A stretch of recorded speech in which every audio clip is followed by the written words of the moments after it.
Do the words free time or relaxation sound foreign to you? Perhaps you've been stuck in the office too long, battling cyber threats or worrying about the next strain of ransomware. Let SoFos help provide peace of mind 24/7, 365 with cybersecurity delivered as a service. Because we want you to get back to your weekends, family dinners, and everything in between. And you'll get there with SoFos. Visit securityweekly.com/SoFos to learn more. If you work in security or IT and your company has Okta, this message is for you. Imagine a world where only secure devices can access your cloud apps. In this world, phish credentials are useless to attackers, and you can manage every OS, even Linux, from a single dashboard. Best of all, you can get employees to fix their own device security issues without creating more work for IT. The good news is, you don't have to imagine this world. You can just start using Collide. Visit securityweekly.com/Collide to watch a demo today. That's securityweekly.com/KOLIDE. Welcome back to Enterprise Security Weekly. Join us at an upcoming official cybersecurity summit in a city near you. This series of one-day invitation-only executive-level conferences are designed to educate senior cyber professionals on the latest threat landscape. We are pleased to offer our listeners $100 off admission when you use code SECWEEK23 to register. Visit securityweekly.com/cybersecurity summit to learn more and register today. Now for the Enterprise Security Weekly news. Check out securityweekly.com/ESW332 if you want to follow along as we go through the news, or if you want to click any of the links to the articles or stories that we're covering today. And we have with us Katie Teitler and Tyler Shields. Hey, guys. Hello. What's up, Hello. Adrian? Thanks for joining me. Yeah. And you look like you're in a lovely hotel room somewhere. Yes, I got you both to speak at the same time. That was my goal. You did. Well done. You got a sunny Orlando, huh? Yeah, sunny and extremely rainy. It's alternating today. So yeah, I lost power and internet during one of the previous segments. Managed to jump onto my phone and then jump back from my phone to the landline. So hopefully there's no more drama in this segment. All right, so less stories today, but there's some big ones. There's some dollar signs with B's behind them in today's stories here. So we'll cover the money side of things before we move on to other stuff. Right up top, we've got funding. Cato Networks raises a Series H. I'm not sure where this is at this point. They're labeling it as just a venture round, but some stats here. They're about 8 years old. Lightspeed Venture Partners was the lead investor here, also led the last 4 rounds. This company was founded and is run by Shlomo Kramer, very famous investor, Israeli investor. And the previous raise was a $200 million Series F, and they've been a unicorn for the last 3 raises. I think they were 1.2 something billion was their valuation on their Series E. And this is 2 after that. So they're talking about a $3 billion plus valuation at this point. So yeah, it's interesting. If we go one raise per letter, you said it was an H letter, H or E? No, it's H. A, B, C, D, E, G. G. 7, 6, 7, 8 raises in as many years? That is insane. Yeah. That's why do you need that much money? I just don't get it. Yeah, I don't know. Yeah, I think it's a total of 700 something million that they've raised to this point. It's north of 700 million at a $3 billion valuation. I mean, that's just where we are these days with some of these. And it's I want to say somebody mentioned that they are prepping for an IPO. So I think they're going the public route. They're not looking for. Well, I'm sure if the right acquirer came along, they would have that conversation. But I believe the rumor is they are prepping for IPO. I mean, what a hit. What a hit. Shlomo Kramer, man, talk about a guy that can seemingly do it all.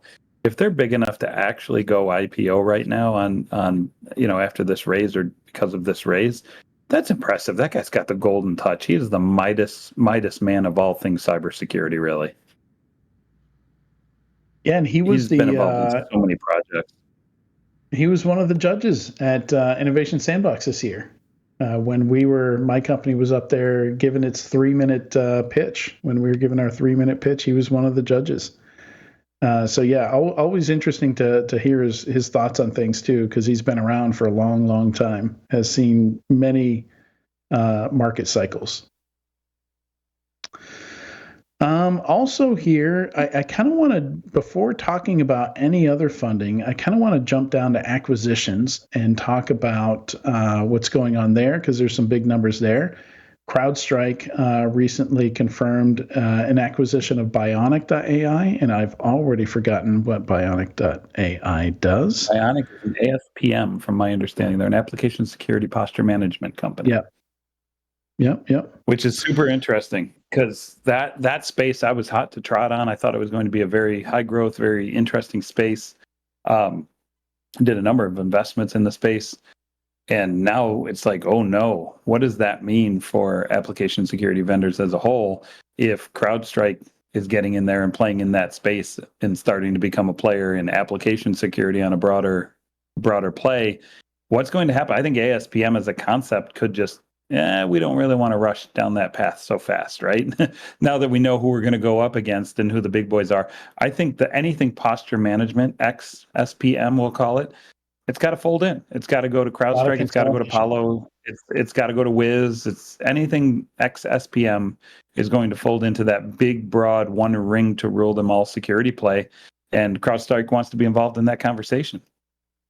Yeah, our first interview was Merritt Maxim from Forrester, and that was one of the things we were talking about. That was in their 2024, security leader priorities report, was talking about everything posture management, and this being like a high value area. Like for a lot of these things, that's the only way you have any kind of usable visibility of what you've got is with these tools. And absolutely, there's a bunch of these are just destined to be folded in and consolidated.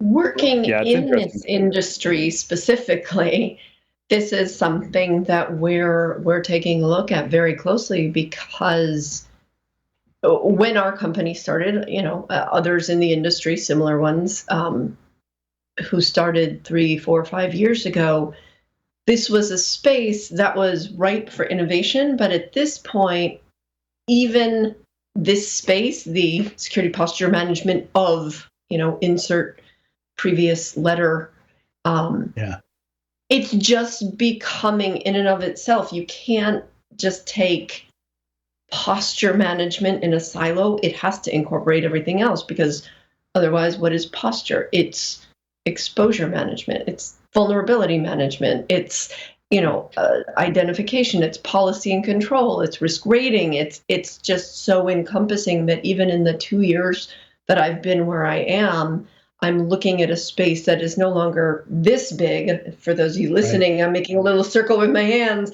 and it's gotten enormous. And we're trying not to do the typical security vendor marketing garbage where we say, we're your single bullet, silver bullet thing, whatever, most companies say, but it becomes harder and harder. It's a single pane. Just say it is single pane of glass. Yeah, a silver bullet, bleeding edge technology. How many of these can we put in there? It's AI assisted bleeding edge single pane of glass technology. There it is. There it is, folks. That's the sound bite. you hit the marketing buzzword bingo. Woohoo! Won something.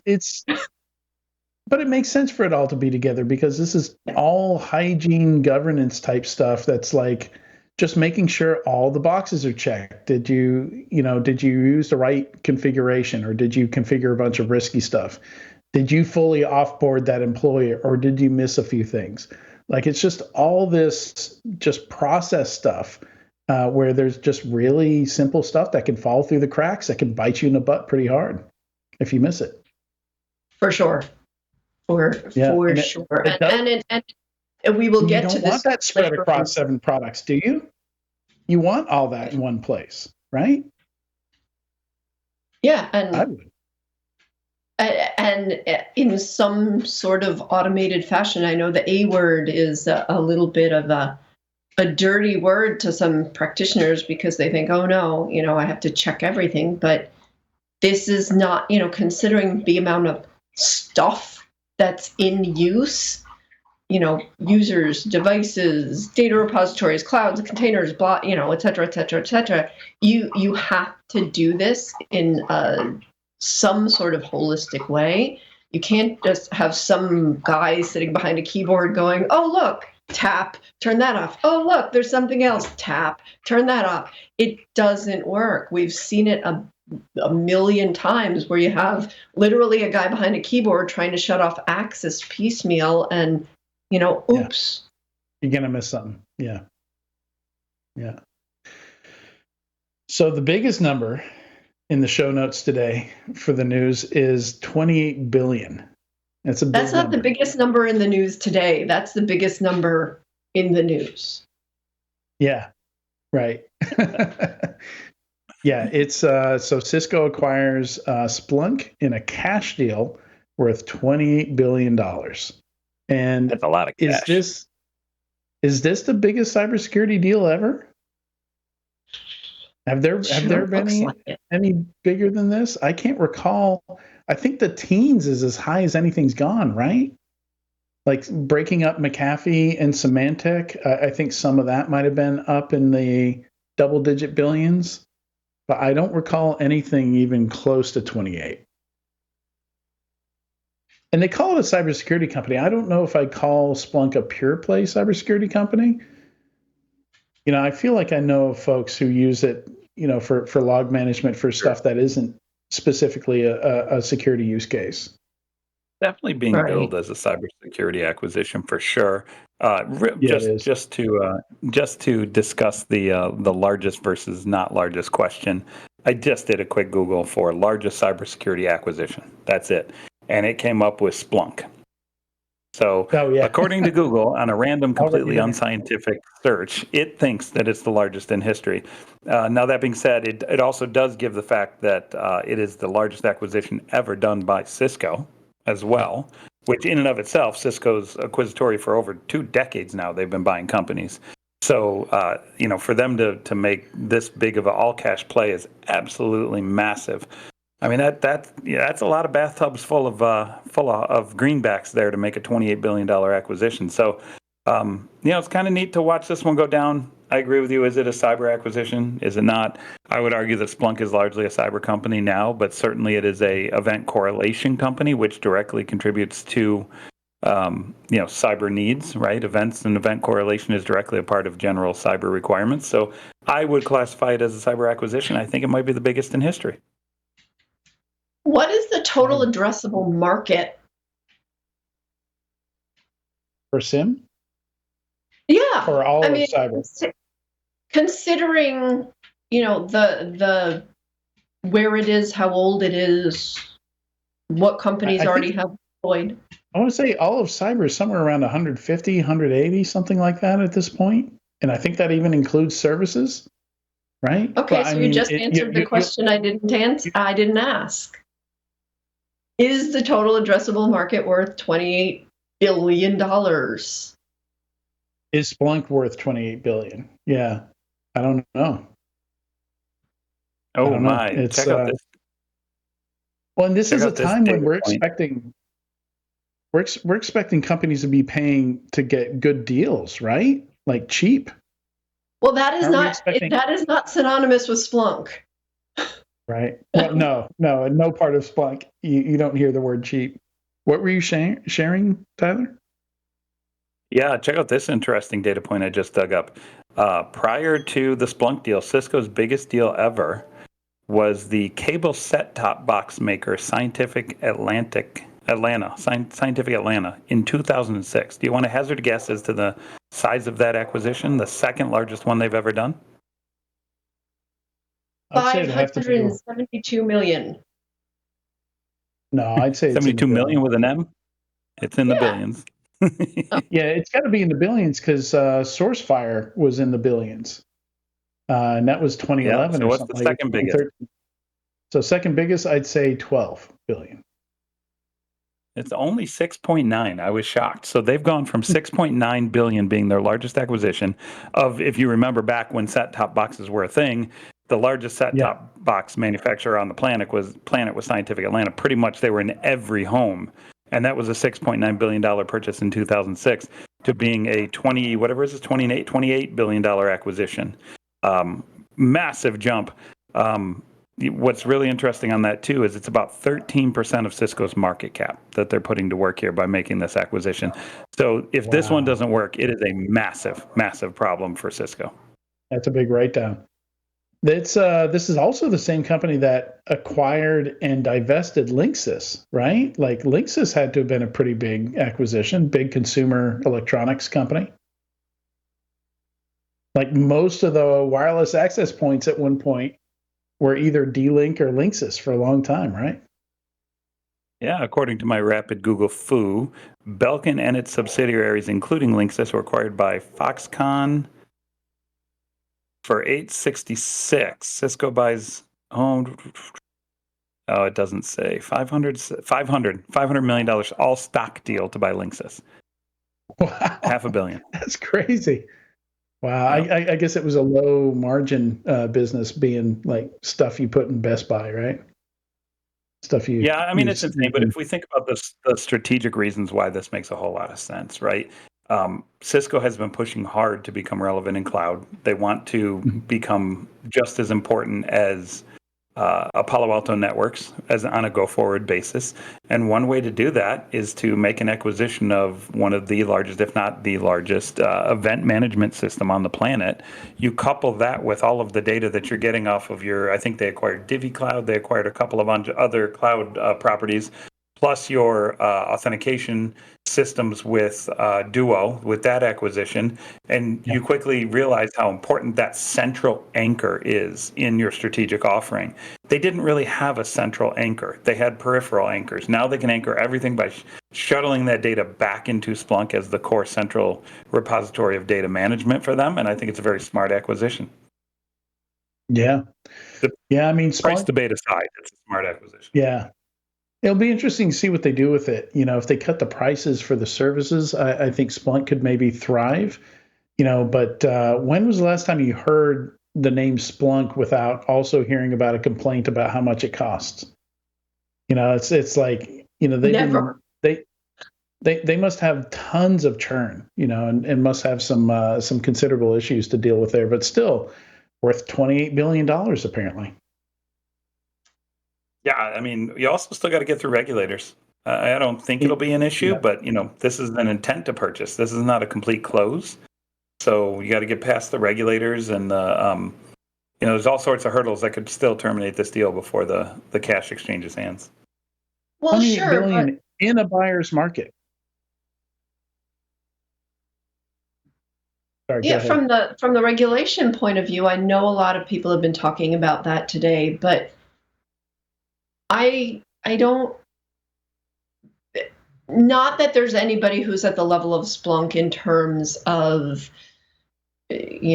quote, depth and breadth of product or the customer base that they have. But there are plenty of other companies out there that do something similar enough that I don't know how you could say, oh, this is a monopoly.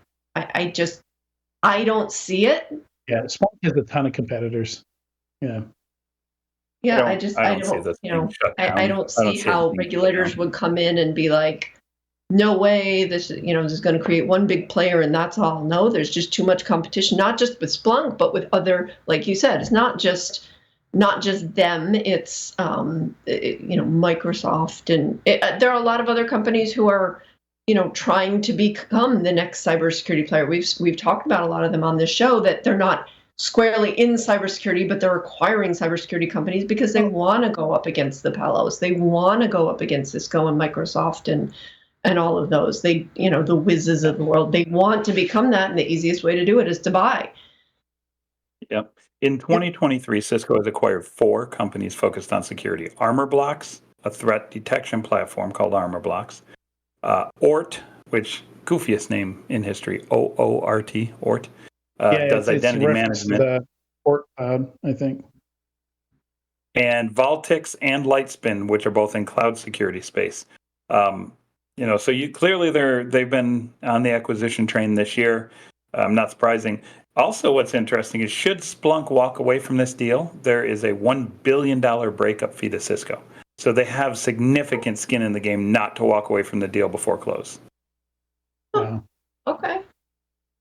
Yeah, I'm just thinking here, so Microsoft has Sentinel. That's basically a SIM, right? But I'm not even sure if you could call it a SIM, because I'm not sure if it really works as like a general purpose SIM. But then Palo Alto doesn't really have a SIM, do they? I don't recall them having anything SIM related. So I'm just trying to think here, like who are they competing with? Who are the big guys out there that are based around a SIM? Like all of a sudden, like Elastic has been doing a bunch of acquisitions. They now have endpoint security and log management, all that under one roof. Threat Intel, I think, also. So it might be interesting to do some looking around and seeing like, okay, post Splunk, like what does the market look like? Who are the competitors here? And does Microsoft and like Sumo Logic was acquired by Francisco Partners, so it went the PE route. Is that ready to get picked up? That was a $1.7 billion deal. That's maybe an easy catch up for Palo Alto or Microsoft here if they want to compete here. I don't think CrowdStrike has a SIM yet, right?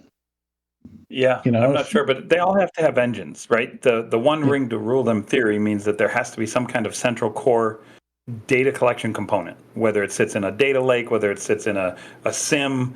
There has to be some kind of central repository for all of these systems that they want to build over time. You could make the argument that SIM is one of them, SOAR could be one of them. The broader data lake that Palo is trying to build becomes one of them. Wiz clearly has a centralized data lake that could become one of them. I look at it this way. There's 2 sides of this coin. There's the events that are happening in your environment, and then there's the state information of your environment, right? So you kind of have the context and you have the events. Either one of them can be the core.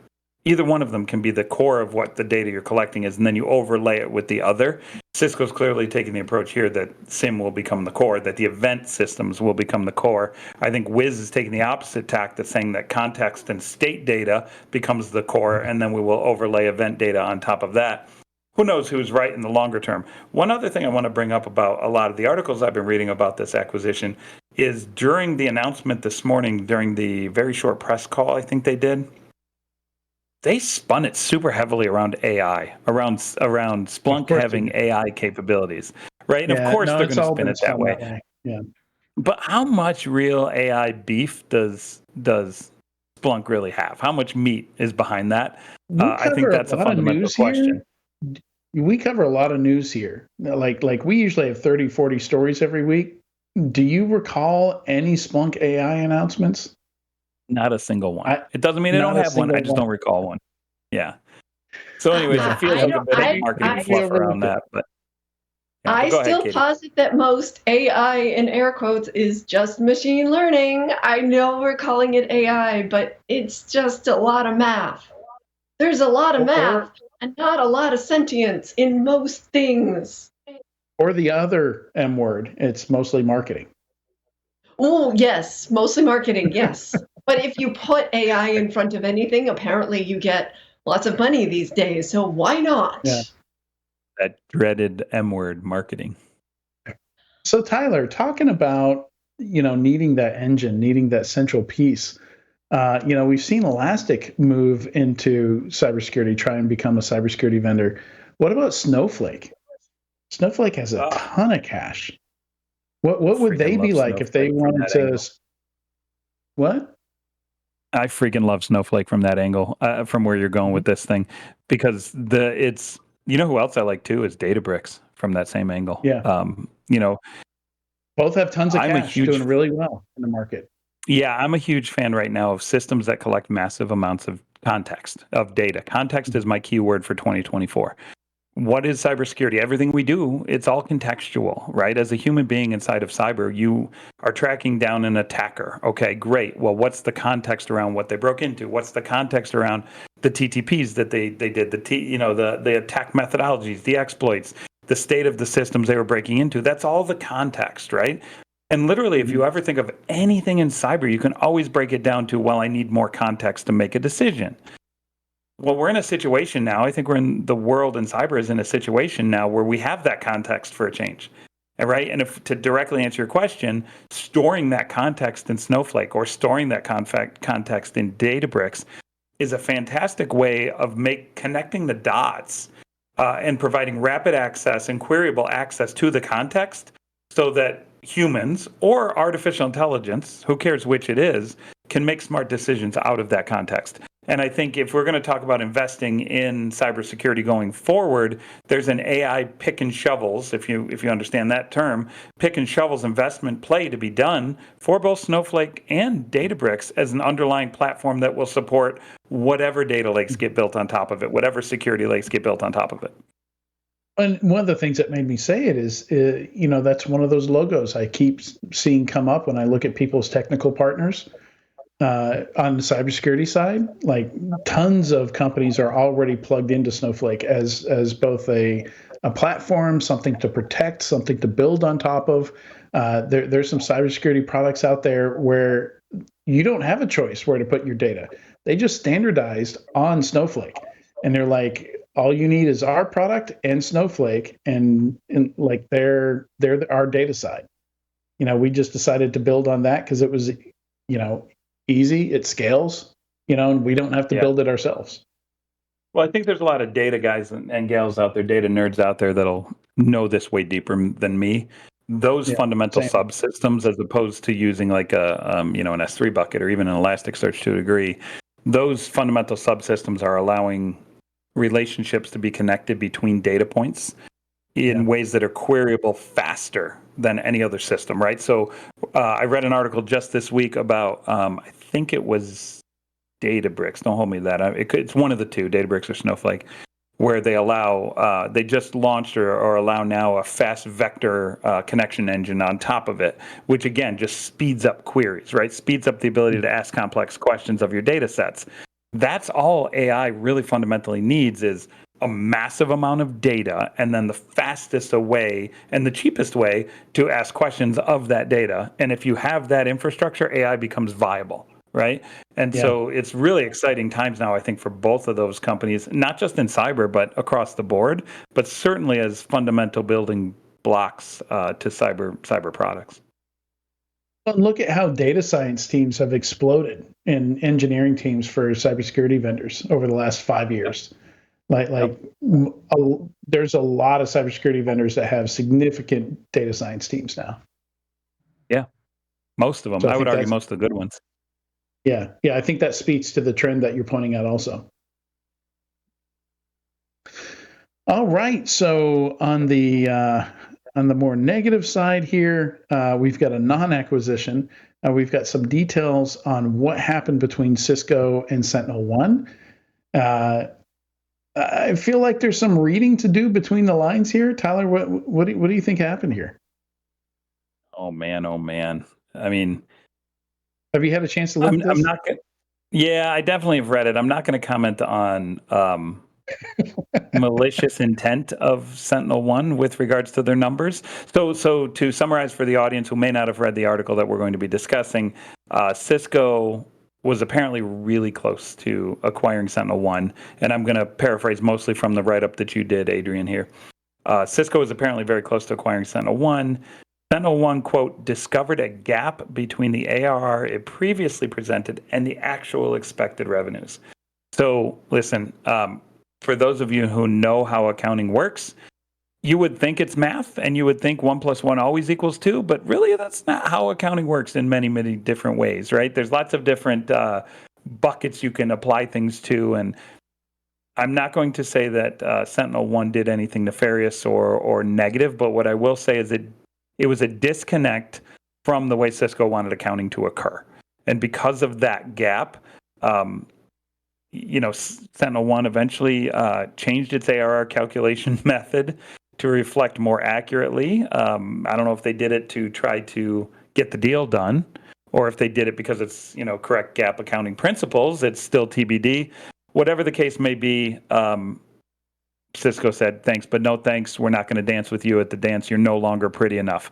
Whether the new numbers were not pretty enough, or whether the fact that SentinelOne could not properly do math was not pretty enough is TBD. Only the insiders are going to know why it all fell apart. But at the end of the day, it changed from a $8 to $9 billion deal to maybe a $6 to $7 billion deal, and then the terms were too far apart, and Cisco said, "Nah, we'll pass." Yeah, and there is a note at the end that SentinelOne's working with Catalyst Partners to find a new buyer, and Cisco could still return this time at a reduced price. So, thank you for that summary, Tyler. You were much more diplomatic than I was going to be. Much more diplomatic than you thought I would probably be, too. Yeah, I thought it might be a hot take, but we don't have the graphic up for that. Yeah, and I was thinking of putting up the dumpster fire graphic for this, but I don't think that's fair either. It's not like it's not like the Cyber Reason deal where they went down a order of magnitude in value. Like this is, truly 8 to 9 billion to 6 to 7 billion. It isn't the end of the world.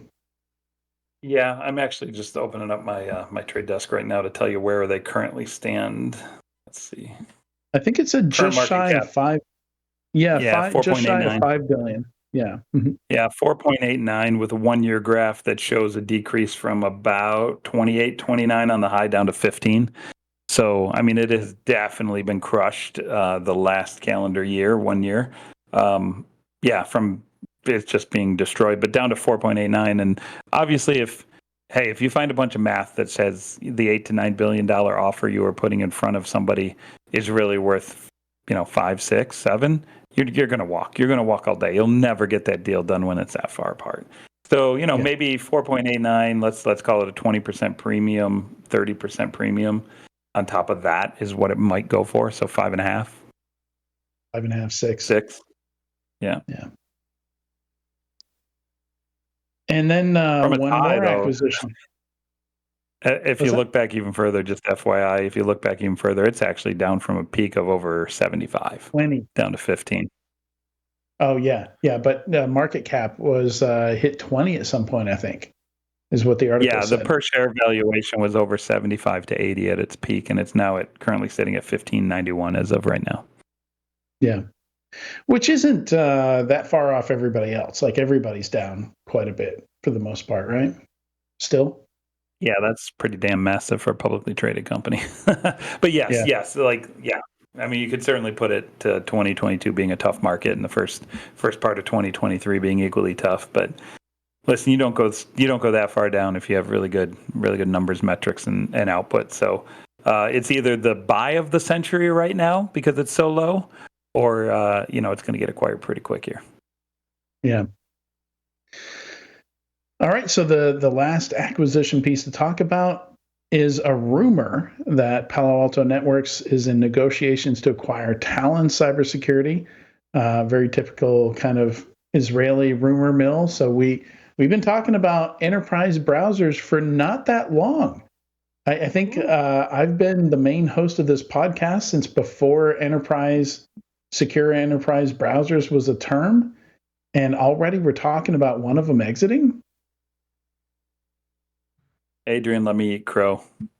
Let me eat my hat. Let me eat crow. I hate this market. I've always hated this market, but good for them if they can get $600 million on this acquisition. It doesn't mean it has value.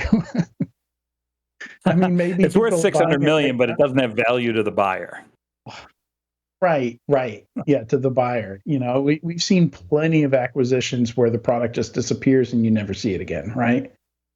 And they just couldn't sell it.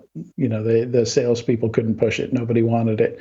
But yeah, I've been very, I don't know. I'm not convinced on this market at all. I'm not convinced anybody's looking at Chrome Enterprise and saying, yeah, it's just a pile of crap. Give me something that's I don't know, $50 a user, and I have to install it on all my endpoints in addition to another browser, and then somehow have to enforce them to only use that browser and not the default built-in browser. Like now I have to prevent them from using Safari and Edge. Oof. I don't know how any of that works. I know some CISOs that are really love this market, some CISOs who have invested in this market, and yeah, I'm just not convinced that it's going to be Add to anything that, more than a niche product. God, what a multiple! If they can get picked up for 600, that would be absolutely crazy. They employ about 130 people right now. Rumor, deal isn't done. We'll see. Rumor, Yeah, deal isn't this done with one. it. So, what'd you say, Katie? I talked over you.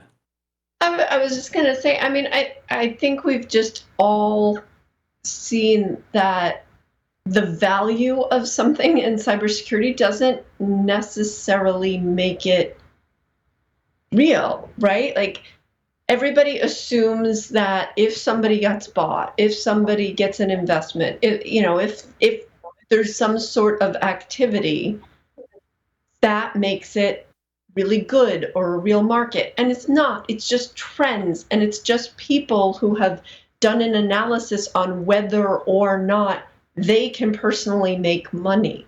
It's not about the Right. efficacy of the technology. It's not about Tyler's going to kill me right now, but it's about what somebody can make money off of. It's not about necessarily improving cybersecurity, and I'll probably be fired and nobody will hire me ever again, but it's business. This is not about improving security Not in all any the way. time. It's not. We have an article on this topic, number 14, Okay. by Ali Mellon from Forrester, is saying exactly what you're saying, Katie.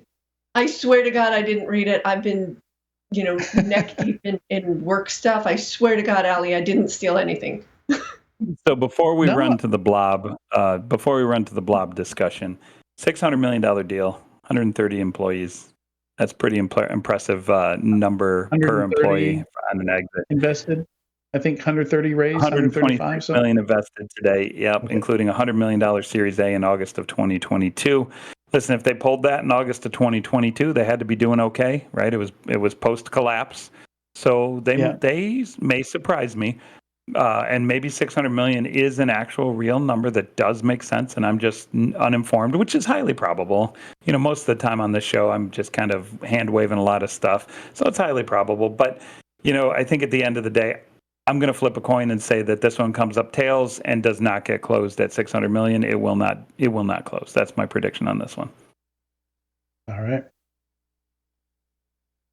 Yeah, so number 14 is kind of saying what Katie was just saying. So Allie's and she's drawing an analogy with the defense industry here, I think, where she's basically saying it's possible within markets, for this bubble to form, where everybody's just kind of convincing each other and patting each other on the backs that they built these amazing things, and you look at it 5-10 years later in hindsight, you realize like they were all just bullshitting each other. It was just there was nothing actually there, but they had convinced themselves of that. Whether they actively knew that they didn't really have a whole lot of value there, and it was just good salesmanship. We don't know. We don't always know that in hindsight, but we've certainly seen that in the security industry. We've seen markets that claim to be this is going to be the end of malware, and stuff like that, and they don't take into account basic things like usability.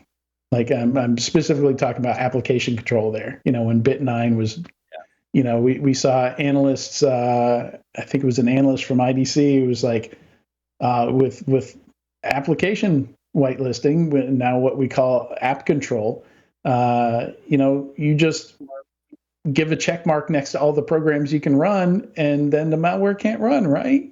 Problem solved. It turns out it's not that simple. So,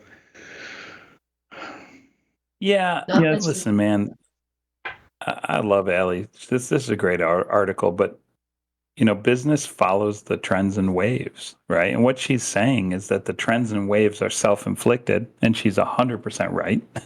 Right? They come off of commentary of pundits. They come off of commentary of CISOs. They come off.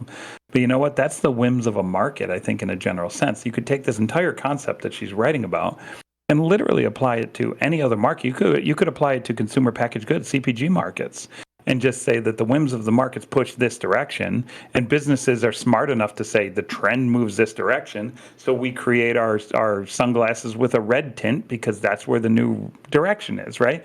It's no different in cyber. And she's right. The sad part is that we're creating rose-colored glasses, no pun intended to the story I was just saying, but we're creating, certain fulfill the gap of who, when demand exists, we build it for them to buy it. We don't build it to secure anything. And she's not wrong, but that is the base of what business should be. But a lot of that demand is also created by the industry, I feel like. That's the hype machine, right? I think there's some of that. You need AI. Yeah, it whipsaws. For sure. And that demand can come from a pundit who catches the viral nature of what they're saying and people glom onto it and it goes. Or it could come from a bunch of CISOs. Like last year, the big thing was CISOs pressing saying we need product unification, we need less point solutions, bigger, broader platforms. And look at what Palo pitches on Q4. They pitch we're going to be the biggest one ring to rule them platform on the planet, right? Yeah. So it doesn't matter where that initiation comes from. It gains momentum and it becomes a trend or a market movement that markets will get behind because there's money to be made. I don't think there's a problem with it. That's the definition of capitalism. But really, what is the problem is that we're no longer solving the problem of risk. We're going wherever the business dictates. The business will always do that because that's where money is meant to be made. Can I take us down a complete rabbit hole? Sure. We have time for that? So sure. I have been pondering for perhaps a decade and still haven't come up with any answer. As somebody who, I like the graphic. Nice. Thank you. The whole graphic. That's great. I love that rabbit hole graphic for those that aren't watching. I love that graphic, and I love the purple. Oh my God. So, as somebody who formerly planned content and got the speakers for conferences, I was always fascinated by which speakers got the highest ratings, which speakers got the most attendance. And it's the same with blogs and articles. And I've never really been able to pinpoint why there are certain people. I'm just going to talk about cybersecurity because that's my industry. It happens in every industry, but this is my industry. So this is my question about this industry. Why there are certain people who on the surface don't seem to be any smarter, harder working, more educated, but they have these groups. They have groupies. They have fan boys, girls, and people. And I've never been able to figure out systemically how certain people get there. But it's these people, when they say something on X, formerly Twitter, or LinkedIn, or at a conference, or in a podcast, how certain people, because you can be really smart and really well educated and do a ton of research. You can write a great blog and maybe you get 4 people reading it. Whereas I have definitely seen people who write things and they're not really coherent. They're rife with typos and grammatical issues and sort of sketchy details that may be true or may not be substantiated through research. And they really have these fan clubs. And so I constantly try to figure this out. So I'm wondering if either of you have any insight into how this happens. Like, I think Ali's thing, I swear to God, I didn't research this. I jumped on this call 2 seconds before and I was knee deep in website copy. How does somebody like Ali say this? And let's say she can go one of 2 ways. This can blow up and it can be the reality next year, or it can fizzle, right? But what makes those people who blow up for no apparent reason blow up, and others who are probably smarter, more researched, well thought out rely on actual data, they have an audience of like 2. I do have a thought. Yeah, go ahead. Go ahead. I do too, but you go. You go first. Well, it's not just research. It's not just capability. We don't live in a pure meritocracy, right? I think a piece of it is that. I also think of a piece of it as entertainment. I think a piece of it could be even, the potential drama or train wreck that comes with that individual. I think a piece of it could be how well they dance and entertain on stage. Like there's so much more. Essentially, what you're asking is what makes a cybersecurity influencer, right? And that's the hard part, right? Listen, you could have 50 to 70% of the research capability of someone else. But if you present better and make people laugh and make people want to come, they're going to keep coming back. I've seen some of the worst researchers on the planet over the last 20 years garner massive audiences because they get up there and they don't care and they make fools of themselves and people want to watch the train wreck, right? It's you could almost call it the Kardashian version of cybersecurity, right? They're not there because Kim is intelligent. They're there because she's a train wreck and we want to watch her wreck the train into the wall, right? I think there's so much more to it when it comes to influencer marketing. Yeah. Yeah. Yeah. So I want to add to that. And, I think, and this is more of a component that you can control and isn't negative, but consistency. Like a lot of the success I've seen out there is just consistency. And so going down a more positive route, constant self-improvement and consistency.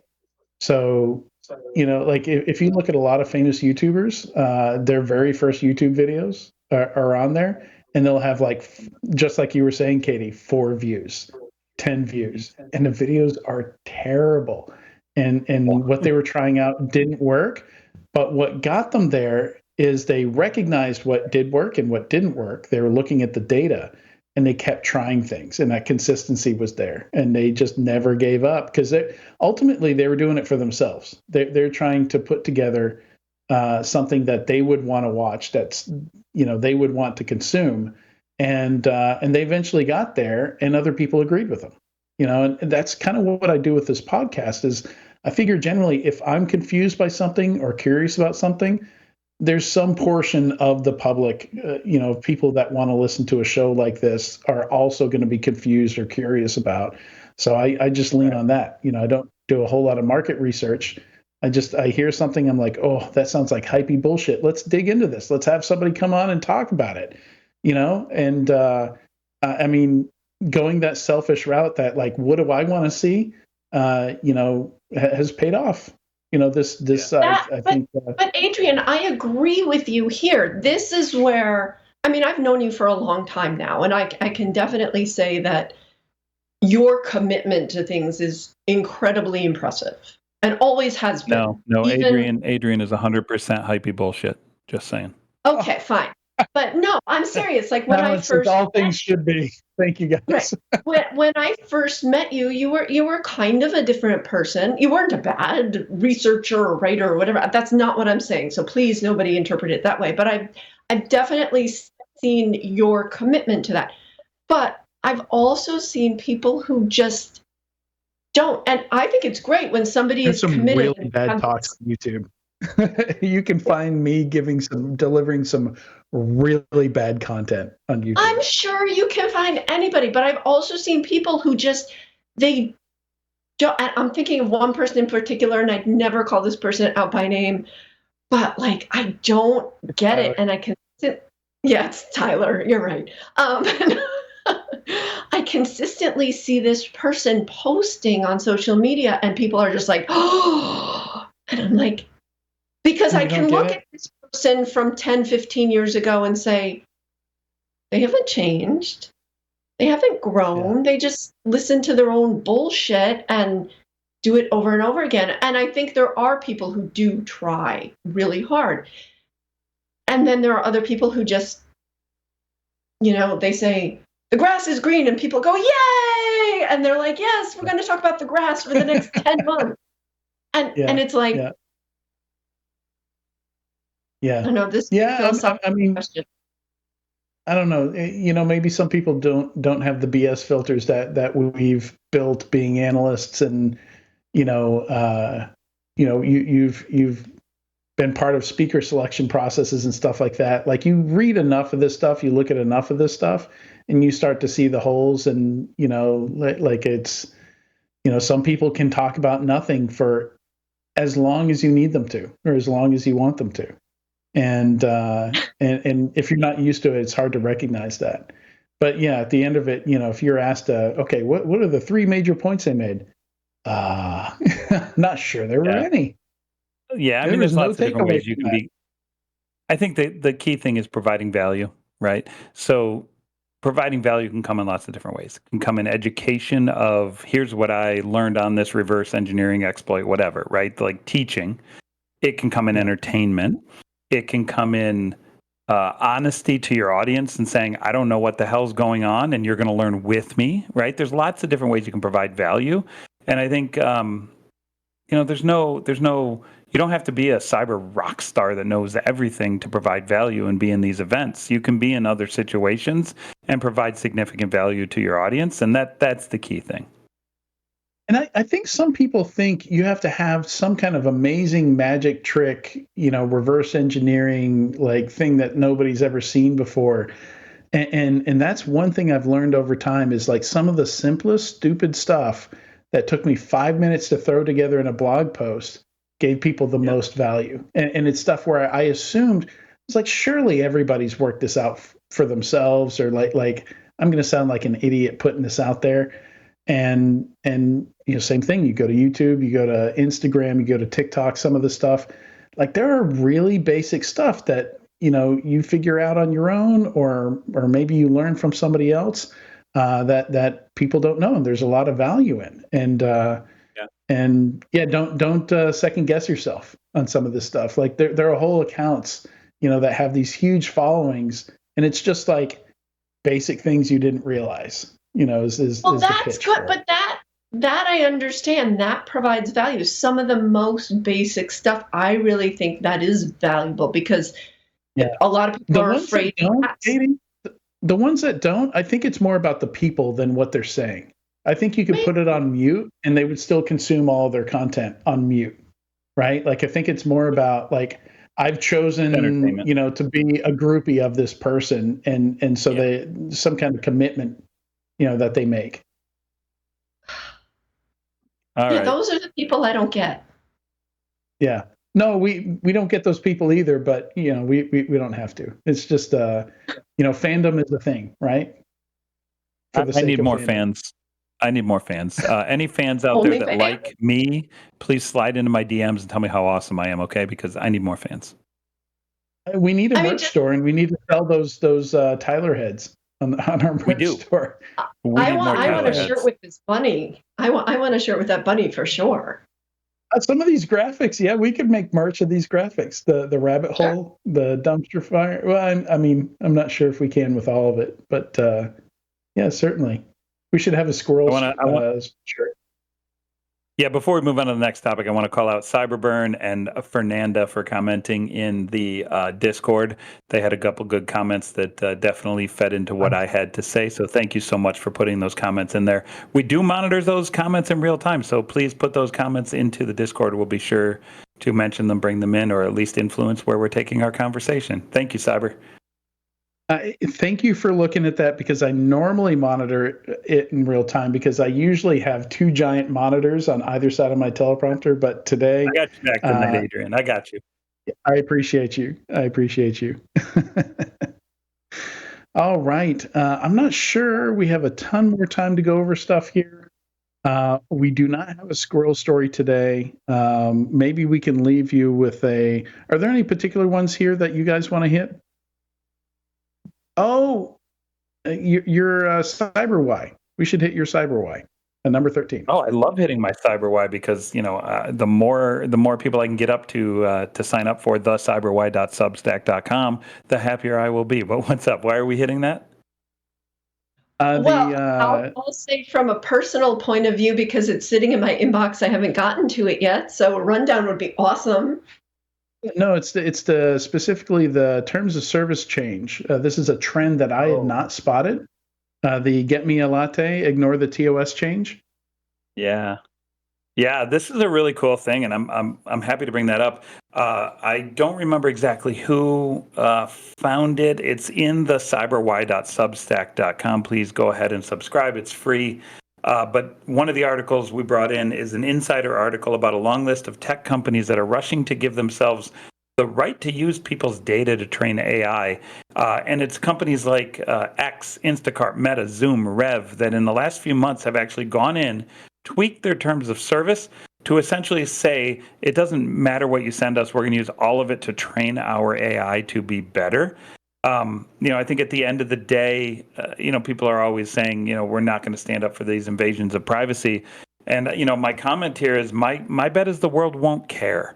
When your unattended virtual assistant orders you your favorite Starbucks drink and has it delivered to where you physically are standing at 2:30 because it knows that your blood sugar is dumping and you need that Starbucks and you didn't ask for it and you didn't know it was coming and it lands in your lap, you'll give away every piece of privacy you have to have that Starbucks. So I think at the end of the day, you can choose to opt out of all these things. I don't think anybody will. I think everybody will be fine with it. How much sugar are you putting in that latte? What's that? How much sugar are you putting in that latte that it's going to help your blood sugar? Come on, lattes are full of sugar, aren't they? I don't know. Maybe I used the wrong word. Maybe I should have said mochaccino. I don't know. I don't put sugar in my latte. A latte is just I meant mocha. Coffee. Mocha. Yeah, I meant mocha. Milk has sugar. Milk has a decent amount of sugar, and most people are not like me on the sugar. Come on. Most people don't drink plain lattes like me and you, Katie. They dump all kinds of syrups into it. I will tell you a funny anecdote. When I first moved to Massachusetts, I grew up in New York State, went to undergrad in New York State, then went to grad school in Minnesota, and then I moved to Massachusetts. And to me, a regular coffee was a black coffee. I went into Dunkin' Donuts. This was maybe a week after I moved here, and they said, "What would you like?" And I said, "I would like a medium hot coffee." And they said, "How do you want it?" And I said, "Regular." And I got it, and I took a sip, and I almost choked because it was like licking a piece of candy. I was like, "What is in this?" They said, "You said regular coffee." I said, "Yeah, a regular black coffee, not decaf. Regular not cream decaf. And sugar. Regular cream and sugar. Regular means 2 creams, 2 sugars. Blah. Yeah, no, yeah, I'm a black coffee kind of guy. Oh no, myself. No, I'm a creamer guy. Give me all sorts of creamer in there. You're a bourbon in the coffee kind of guy, so you know. I substitute in stevia though because I'm trying to avoid the sugar. But there you go. Yeah. All right. Let's see. So if you wanna, we'll leave you with a hot take. We're not going to dive too far into the hot take, but it's a good. I'm not saying X. It's on Twitter. It's the last story in the list here. But Nate Cash goes deep into some kumbaya here, trying to bring IT ops folks and security folks together. Kind of talking about the things that they clash over, and the reason that that there are some incentives for them to help each other out. But it's a long thread. It's a really good thread, and I recommend you check it out. On X. All right. I love it. And it's I'm not even sure if hot take is the correct thing to say, but it's certainly a hot take from the norm. But it's almost more of a compassionate hot take, right? Like, hey, you guys have more reasons to work together than to be enemies. All right. So, and on some positivity today. Thank you so much, Katie and Tyler, for joining me today. It's been awesome. A lot of laughs. Always awesome to see you again, Adrian. Katie, you too. Thanks, Tyler. I did not have to enact any DR plans or BCP plans during this final segment, as I did in the previous two, minus any disasters next week, we'll be back. So big thanks to everyone watching or listening to this week's episode of Enterprise Security Weekly. We'll see you then.